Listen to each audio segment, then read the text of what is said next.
কাকা এইভাবে কতক্ষণ হাঁটতে পারেন? বহুত হাঁটতে পারবো আমি। কিভাবে শিখলেন এটা? ছোটবেলা। ছোটবেলা থেকে পারেন? হ্যাঁ। দেখেন এই যে উনি কিভাবে হাঁটতেছে। এটা কি কাদা রাস্তায় হাঁটতে পারেন? কাদা তো পারবো, সব পারবো হাঁটতে। ওই নামবো কাদাতে, এখন নামবো। গাড়িতে বসে না গেলে পারবো। আচ্ছা, ও দারুণ প্রতিভা। দেখতে পাচ্ছেন রাজশাহীর দুর্গাপুর উপজেলার এটা কোন এলাকা?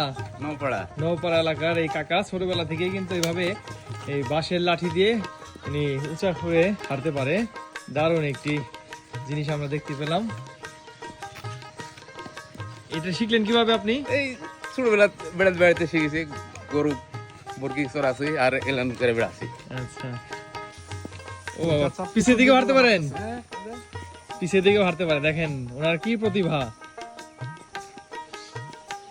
বাহ চমৎকার। সামনে পিছে উভয় দিকেই উনি চলাচল করতে পারে এইভাবে। খুবই স্বাভাবিকভাবে কিন্তু যাইতেছে ভাই।